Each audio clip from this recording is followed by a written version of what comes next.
So I spoke about my tuner pedal in the previous video in this series.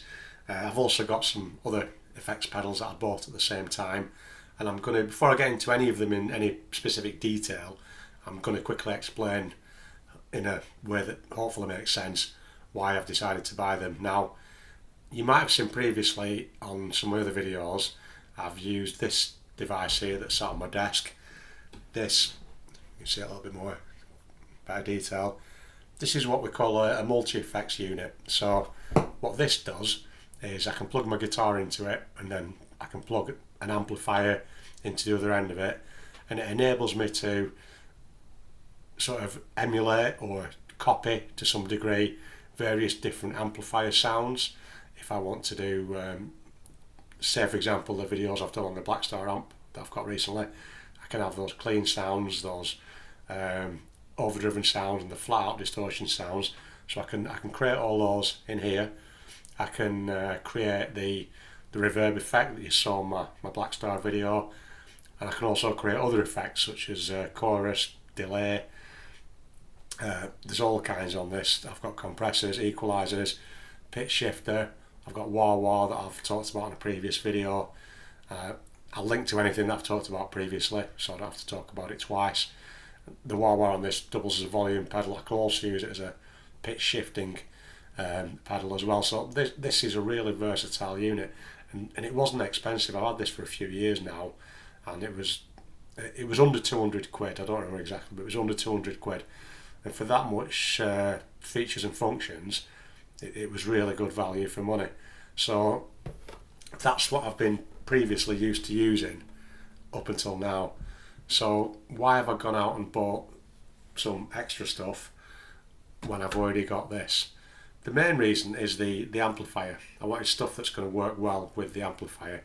Now, whilst this multi-effects does all of those things, and I'll be honest, this has probably got more effects built into it. Well, it's definitely got more effects built into it than what I've just bought. So on face value, I've paid extra money to have less effects, which sounds a bit stupid really, it seems a bit stupid, but there's a reason for that.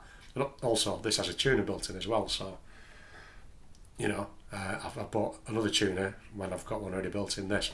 The key reason is, when I'm talking about the my new amplifier, is that some of these effects they work better when you connect them between your guitar and the amplifier, and some of them work better in what we call the effect loop of the amplifier. Now don't worry, I'm going to show all of that in more detail when I get all this wired up, but that's the reason, the overview of the reason why I've gone for separate pedal effects rather than trying to use this. As good as this is, and I'm not going to criticise it, it's been absolutely great, but if you remember if you've watched them, the sounds that I got out of the valve amplifier, the sounds just from a basic amplifier point of view just were not as good on this device, but the effects were absolutely fantastic. I can't fault the effects. This is by a company called Boss, who have been producing high quality guitar effects for years and years and years, decades. So the quality is brilliant, but the connectivity, the flexibility just wasn't there. So as an example, if I was to use this unit with that amplifier, I've got a choice. I can either connect my guitar to this and then connect this to the input on the amp. That's one choice. Or I can put my guitar, connect it straight to the amp, and put this in the effects loop of the amp. Those are two basic ways I can do it. There's no other way. And as I say, some of the effects work better going into the amplifier input, and some of them work better in the effects loop of the amp. So as an example, this little stack of things here, I've got my tuner pedal that I showed you in the previous video on this playlist, so that's a new one. This little stack of things here, these are effects pedals that I've recently got. So I've got these are all by a company called MXR, by the way, and that is part of the Jim Dunlop brand, if you were familiar with that. The reason I mention it is just by chance. I didn't know that MXR was Jim Dunlop until afterwards, after I'd already chosen these. As it happens, this wah-wah pedal that I already own, I've featured in another video. I'll put a link to that. That is a Jim Dunlop piece of equipment as well. So I know from this that they're really good quality products, Jim Dunlop. I don't get paid by Jim Dunlop, but I just think they're really good. So I was really pleasantly surprised to find that these MXR pedals were produced by the same company. I've not used them yet even, so hopefully, fingers crossed, they'll be as satisfying as what this is. Now when I talk about some of these pedals wanting to go between your guitar and the amplifier, the tuner, that's going to be one of those. So I'm going to connect this probably directly.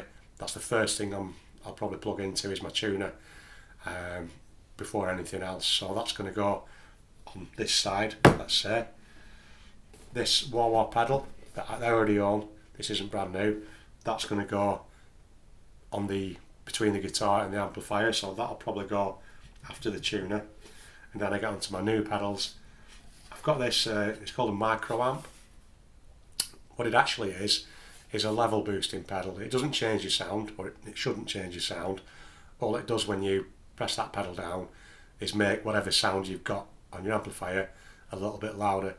Now this can either be included on, let's call it the input side, or it could be included on the effects loop side of the amplifier. So this one could go either way. I'll probably try it either way and see which works. I've been advised by the shop that I bought them from, Pro Solo, thank you again, that in experience it works better in the loop on this particular amplifier. And I've mentioned previously, I've seen this amp played in a live situation, it sounded fantastic, and that's a setup that that the guy from Pro Solo had. So that's probably going to be the way it works, but I'm going to try it either way because that's my choice. I can do it either way. That's probably going to be along with these other pedals in the loop. So along with that one, I've got a chorus pedal. I'll explain them all and do playthroughs of them so you can see them in detail. But the chorus pedal gives you a kind of a doubling effect, almost like there's two guitars playing at once. It makes it sound thicker and makes it sound more lush type sound to the guitar. And this one, finally, a delay pedal. This one's called a carbon copy analog delay. That gives you an echo effect on the guitar, so it's almost like, again, I talked about the reverb on my amplifier video, like the echo in a cave. This is a more aggressive, more pronounced version of that, so that's what the delay pedal does. And you'll get to hear all of these, so don't worry too much if you're not sure about what it's going to sound like. So we've got these 3 new pedals that are going to be included into my setup, as well as the existing wah-wah pedal I've got and the tuner pedal. So that's going to be all connected up and wired up in a way that works with that amplifier and suits me. Now, when I've described putting this on the guitar input side or this on the effects loop side, there's no rules to this. You can do it any way you want to do it. This is a way that I've seen that works really well and sounds really well, and that's the reason that I've gone for this particular setup.